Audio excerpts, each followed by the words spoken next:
Wait a minute. Have you heard the strange tales of the Whistler?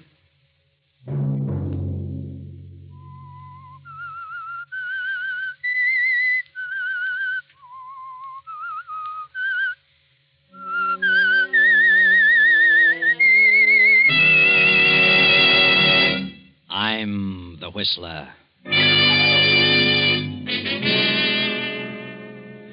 I've come to the end of my rope.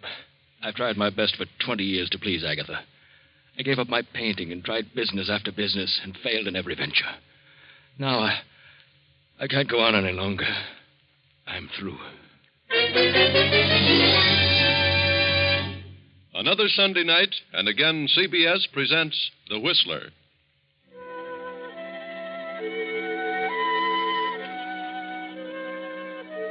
I, the Whistler, know many things, for I walk by night.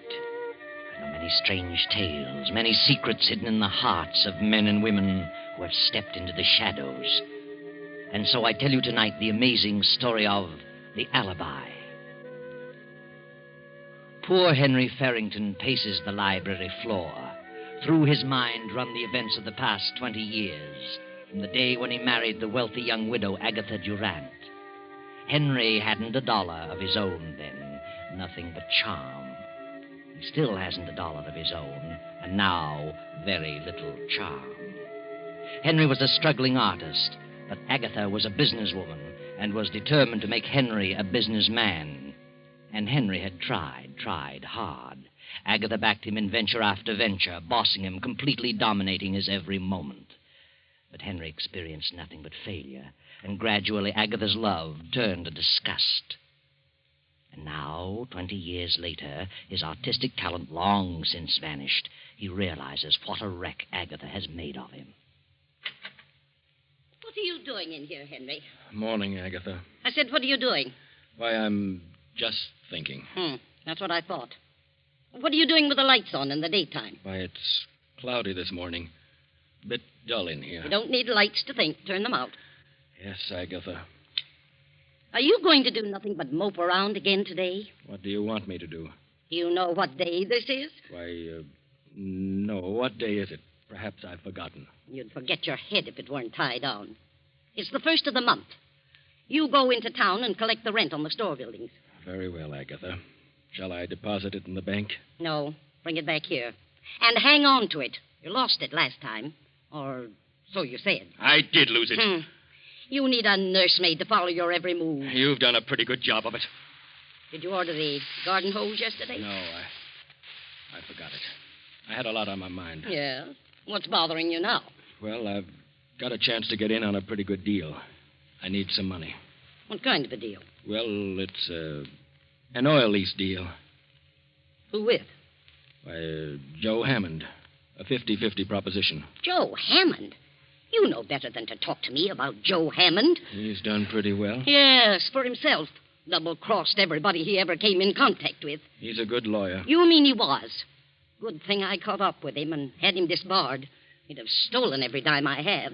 It only takes $2,000. $2,000? Add up all the thousands I've given you to put over business deals, and you'd have a fortune. You haven't an ounce of business sense in your whole body. I never said I had. That was your idea. You started me on my business career, and you can take the consequences. What do you mean by that? I'm going in on that deal. I need $2,000. And one way or another, I'm going to get it. I wish I knew what you mean. You'll know later. Where are you going? Into town to collect the rents. You better bring it back with you. I will, Agatha. I'll bring the rent and... And what? And the hose. Of course. Good morning, Agatha. Threatening me. Well, I'll soon fix him. Agatha stands staring after him. Terrible thoughts race through her mind. Thoughts of fear, disgust, hatred, money, death, revenge. Her head begins to whirl. She can scarcely breathe. Her eyes bulge in terror, and she clutches at her heart, her throat. Higgins! Higgins!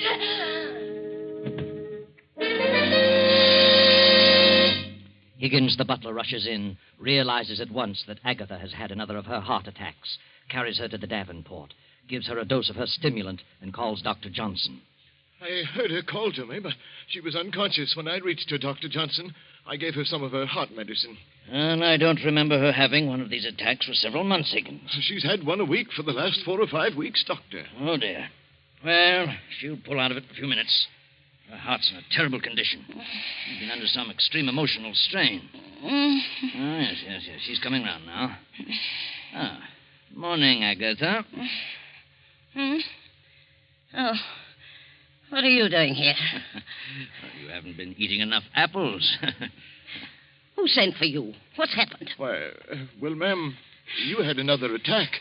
I called Dr. Johnson. Attack? Nonsense. No, it isn't nonsense, Agatha. You've had one of the worst attacks you've ever had. No. Believe me, if you don't drop all this business worry and control your temper, well, you won't have many more. Oh, bosh. Tell me, what brought this on, Agatha? Some deal turn out badly? Lose a little money someplace? No, I didn't. Oh, all right, Agatha. But I'm warning you, you'd better slow down, forget business, and control that temper. Do you realize what your blood pressure is? No, and I don't care. Oh, dear.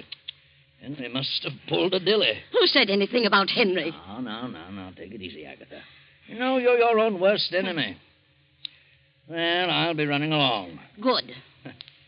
Plenty of rest and quiet, and no temper. Goodbye, Agatha. Goodbye.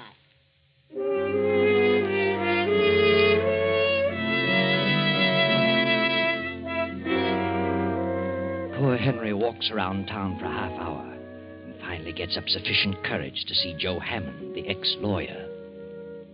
Well, Henry, have you got the 2,000? Well, no, that is not exactly, Joe. When will you have it? I can raise it, but it'll take a little longer than you gave me. Now, look, Henry, I bought that lease and gave my check for 4,000. Your check bounced. You didn't have a dime, and you knew it. Now I'm caught short because of you. And you'd better dig up the 2,000, or I'm turning it over to the county attorney. I'll get it, Joe. How will you get it? I'll figure it out. Did you ask your wife? Yes. But she refused when I told her it was a deal with you. Oh, you're a sap, Henry. You know she hates me. I've told her she was all wrong about you. I couldn't stand to be around a woman like that. Sometimes I can hardly stand it myself. I'd kill her. What did you say? I said I'd feed her ground glass. She's done enough to me. And if I had to put up with her as you have, well, I'd do something about it. What would you do, Joe? I'd wring her neck. I can't stand a bossy woman. You'd kill her, would you? Oh, well, I was just speaking figuratively. You've tried hard, Henry. You've done your very best to be a successful businessman. It isn't your fault. So far, you failed, and she's sore about it. Left her entire fortune to her niece, a mere nitwit of a girl just out of school. I know, but she took out a $50,000 policy payable to me. Oh, what good does that do you? If you die first. But she isn't very well, Joe. She may live for years. You may bump off tomorrow. Yeah. Oh, of course, I doubt that. Nothing wrong with you that a bank account wouldn't fix. Is there? No, guess not. She's got all the money she'll ever need. She's not in a jam. She's seen everything. It'll all go to that niece. Except the insurance made out to you. That's payable in a few days, you know, after death. Yeah? I'm in a jam, Henry, and you're in a jam. You better start figuring some way out. I'll give you to the end of the week, Saturday at noon. You mean you must have the money by then? Oh, no, not necessarily money. Just some sort of assurance that you know where you can really get it. I see. Yeah. Well, think it over. And I'll always be around if you want any legal advice. Thanks, Joe, for the extension. I'll be in touch with you.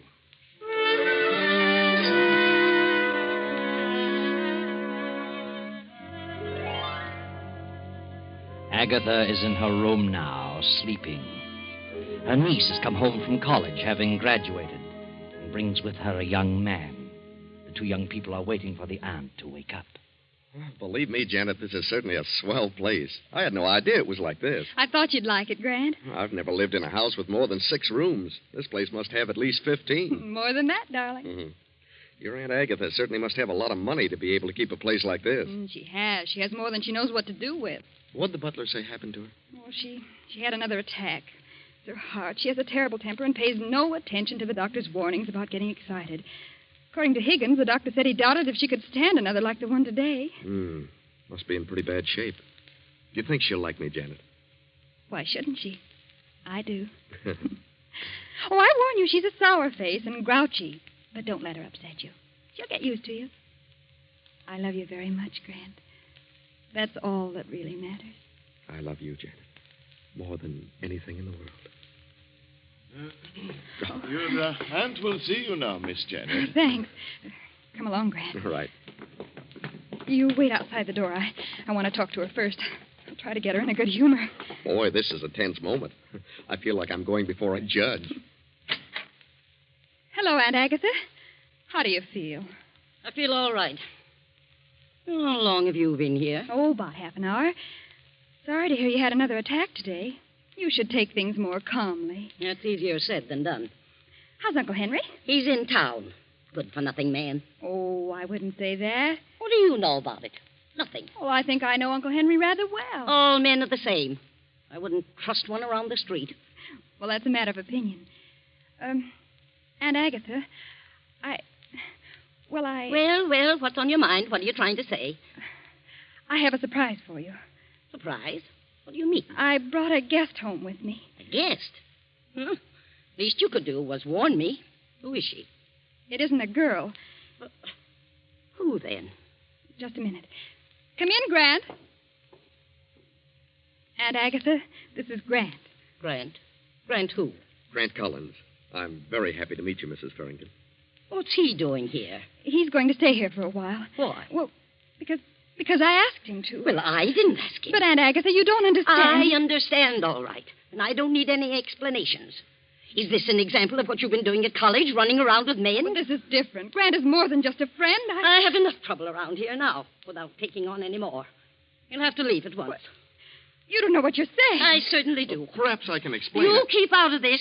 This doesn't concern you. I'm afraid it does concern him, Aunt Agatha. Well, who is he? Where'd you meet him? What does he do? Well, I'm just an ordinary person. I haven't come from any great family, if that's what you mean. And I haven't any money. What's your business? Well, I haven't any regular line. I've done a lot of things. But I'll hit on something. Another one. Just like Henry. You ought to have more sense than that, Janet. But I love Grant. Nonsense. And I love Janet. Young man, you better leave this house before I lose my temper. I'm not going to have my niece throwing herself away on a nobody. Now get out. Just a minute, Aunt Agatha. This is my home, too. Grant is here at my request. Is that so? Your home, eh? It's your home only so long as I choose to make it so. You're my heir, but if you dare to defy me, I'll change that quicker than you can bat an eye. Oh, you're jumping to conclusions. After you get to know me better, I think you'll like me, Aunt Agatha. Aunt Agatha? What do you mean by Aunt Agatha? I'm your nephew. Did you say nephew? Yes, he did. Grant and I are married. Married? We were married today. How dare you? How dare you do such a thing without consulting Now, please, me? Aunt Agatha, don't let yourself get excited. Get out of here. Get out. But please, Mrs. Farrington, give me a chance to explain. This marriage will be annulled immediately, Janet, or I'm through with you. Do you hear? I'll change the will and leave you nothing. It's final. Now get out. Get out, both of you, and leave me alone. Get out. Come on, Grant. Let's leave her alone before she has another attack. What do you think we should? I'm all right now. Leave me alone. Say, I never expected anything like this. Neither did I. She certainly is in a bad way. Yes. I didn't realize it was quite this serious. She's in a terrible mental state. Well, this is a pretty situation for us. Oh, I don't want you to leave, darling. You'd better wait a few days until she's better. There must be some way to win her over. I hope you're right. I'll have a talk with Uncle Henry. Something's happened to cause all this. I'll find out as soon as he comes in. Now, don't worry, darling. Everything will be all right. I hope so. I'll just keep out of her way for a few days and see what develops.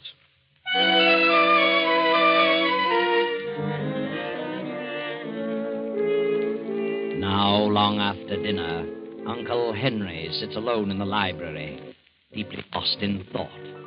On the desk before him is a small calibered revolver.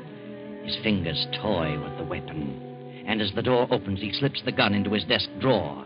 Janet closes the door and steps into the room. Uncle Henry. Huh? Oh, come in, Janet. I wanted to talk with you alone. Talk with me? Very well. What is your opinion of Grant? Why, I like him. Fine boy. Do you suppose it would do any good if you talked to Aunt Agatha? I? You know as well as I do how she feels about me. And in her eyes, Grant is an exact counterpart of me. She thinks it's the same situation over again. And she's determined that you won't have to put up with a failure as she did with me. But how does she know he'll be a failure? I'm her yardstick for all men without means. What happened today to cause the heart attack? Her violent temper. But there must have been a reason. Yes, Janet, there was. I had a deal on, and I needed $2,000. She flew into a rage and had the attack after I left the house. What on earth are we going to do about her? I don't know, Janet. As for me, well, I've come to the end of my rope. I've tried my best for 20 years to please her. Now, well, I just can't go on any longer. I'm through. What do you mean? Just that. There's nothing left for me now. I'm too old to try anything new. Too old to go back to my painting, and Agatha is becoming more resentful every day. I'm licked. Uncle Henry, are you trying to tell me that you're planning something? Planning something, my dear? What do you mean? You mustn't, Uncle Henry. Regardless of how you feel, there's still much to live for. Is there? You've always been so kind and good to me. I just couldn't stand it if you were to... No, please, darling. I'm much older than you. I just see things differently, that's all. And it's been terrible lonely in this house since you've been gone. Now it'll become lonelier and lonelier, filled with hatred and greed and resentment, and I couldn't stand it. Promise me you won't do anything foolish. Janet, whatever I do will be for the best. Please believe me. Everything will come out for the best.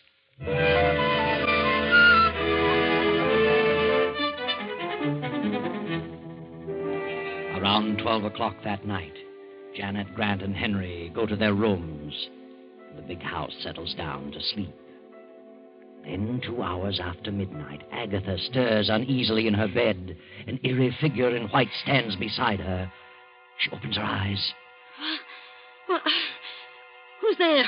I want you, Agatha Barrington.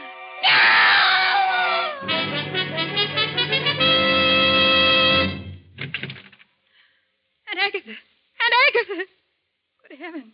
Grant, Uncle Henry, hurry! What's happened? I heard a scream. Janet, what was it? There's a medicine. Give her a dose. I'll rub her wrists. Oh, she's as cold as ice. What on earth could have happened? A nightmare? She's had quite a shock. Well, her pulse is fairly strong. She's coming to. Oh. What happened? Well, you screamed. You had fainted when we got here. Yes. There was someone in this room. I saw it. Saw what? I don't know what it was. It was a figure in white. Auntie, you must have had a nightmare. Maybe so. It could have been a nightmare, but it seemed so real. Look. The window to the balcony is open. Did you open it, Aunt Agatha? No, I never keep it open. Look outside, Grant. You mean it might have been a burglar? My diamonds. It could have been a burglar. And your scream frightened him away. Look in the box in the drawer. I did. They're all here. Not a sign of anyone outside. Do you feel better now? What's happened, ma'am? Anything wrong? No, Higgins, nothing's wrong. Go back to bed, all of you. I'll be all right. And lock that balcony window.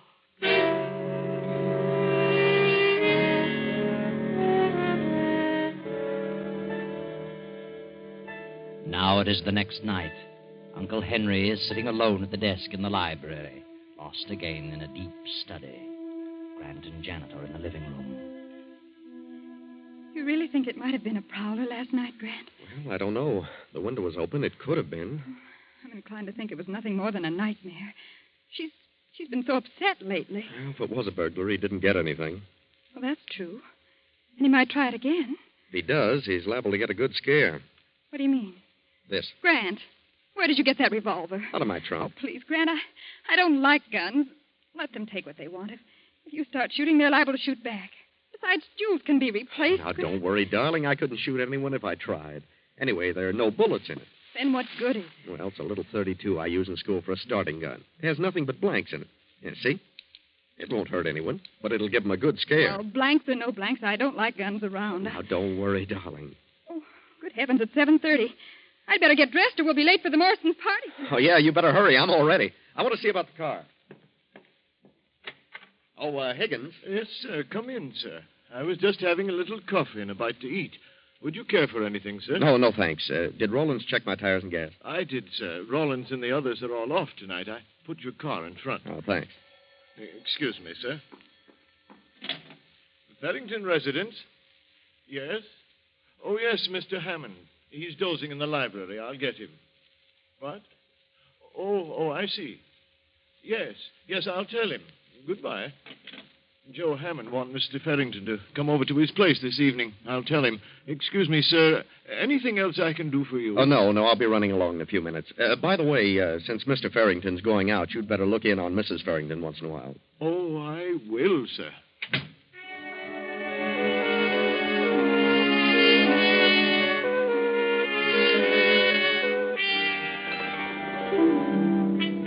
So Grant and Janet drive to the Morrisons' estate to attend the charity lawn party. And Henry goes to talk things over with Joe Hammond, the ex-lawyer who holds Henry's bad check.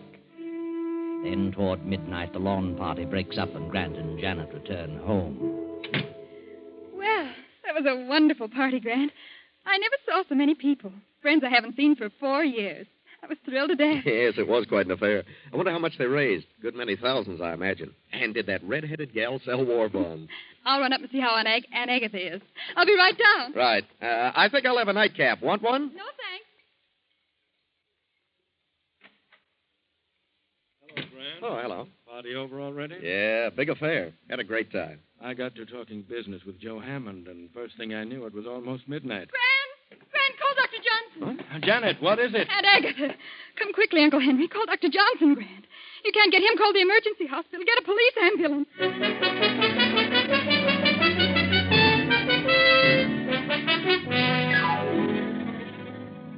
I'm still trying to get Dr. Johnson, Janet. Never mind, Grant. The police surgeon says we won't need Dr. Johnson. Did he pull her out of the attack? No. He couldn't do a thing for her. She was dead when they got here. Good heavens. Well, she must have had a severe attack. Well, you see, Grant, Just a minute, folks. I'd like to ask a few questions, and I'd prefer that you didn't carry on any conversation with each other. No conversation. Well, what's he mean, Janet? Never mind. I'll get around to that. Take all their fingerprints, Davis, while I'm talking. Yeah, Captain. Yep. I demand an explanation. What do you mean, fingerprints? How long have you known Janet Farrington? Oh, about 6 weeks. Where did you meet her? At a dance, a party. Did you know all about her? Who she was, her family? Certainly. What do you know about him? well, I just knew I loved him, and that was enough. I take it your financial condition is not so good, Grant. Well, no, I haven't any money, but what's that to do with it? Did Agatha Farrington object to your marriage? Yes, she did. She threatened to change her will unless we had the marriage annulled, but Did you care whether that happened, Grant? Well, certainly. I didn't want Janet to lose her inheritance. What are you getting at? Grant had nothing to do with it, I tell you. I know what you're inferring, and it's ridiculous. Grant didn't marry me for my money. What's this about prowlers around the house? Well, we aren't sure there were prowlers. Agatha claimed someone was in her room last night. The window was wide open, but we aren't sure about it. It was a nightmare. Well, she did keep some jewelry in her room, and from the looks of the room, someone certainly went through it thoroughly. Who knew about where she kept the jewelry? Why, all three of us knew. And Higgins, the butler, knew about it. Where's Higgins? Why, I never thought of that. Probably in his room. I'll look. Higgins! Higgins! He's unconscious! Yeah. He's been blackjacked. Higgins! Higgins! Mr. Farrington, what's wrong? Who slugged you? Slugged me? Why, I've been asleep. That's what you think. Feel the bump on your head. Good heavens. Did you hear any shots tonight? Shots? No, I was in my room. I must have dozed off in the chair. Then it must have been a burglar. What goes on here? Anyone would think you were trying to cook up a murder. No, Grant. The murder's already been done. What? Yes. Mrs. Farrington was shot in the chest. Twice. Shot? But that's not possible. Shot? Here you are, Captain. We found this gun in the young fellow's room. It's been fired twice. Well, this is silly. That's a starting gun. Nothing but blanks in it. Who fired it? What? I haven't the slightest idea. All right, Davis. Take the gun and the bullets from Mrs. Farrington's body and have ballistics check on them.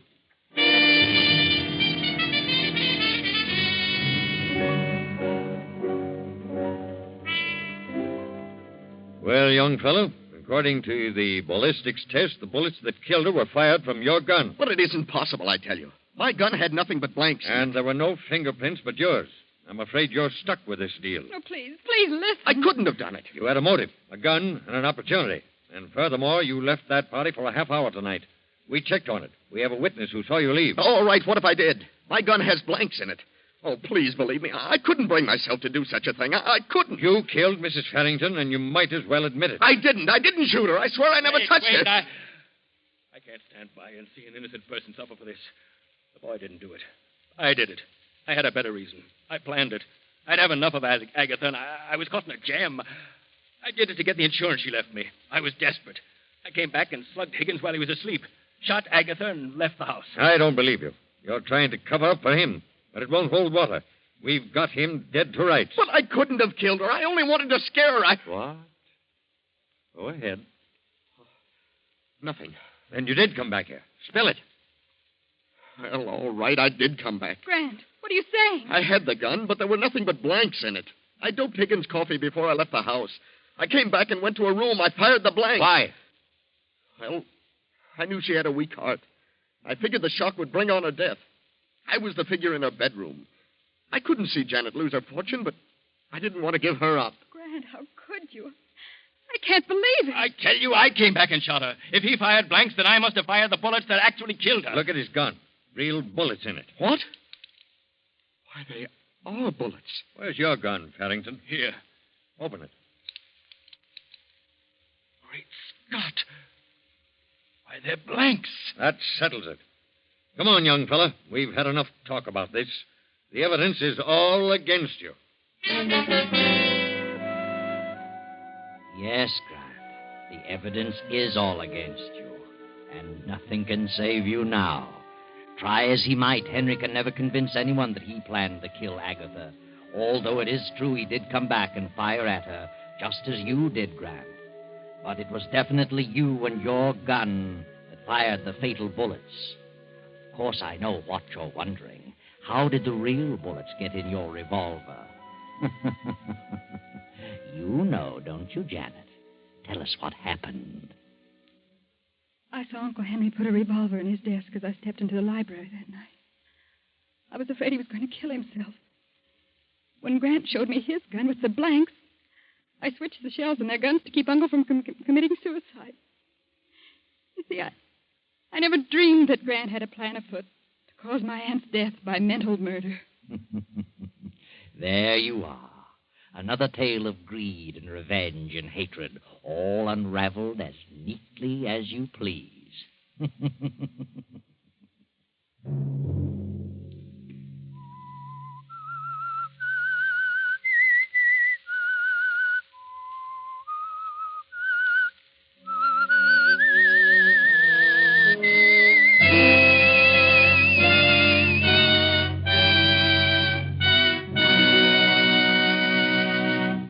CBS has presented The Whistler.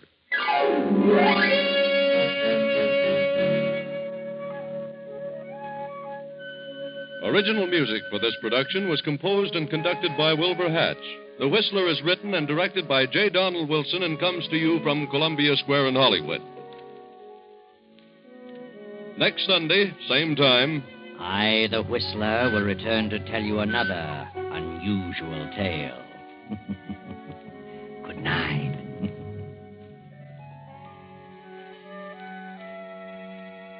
this is the Columbia Broadcasting System.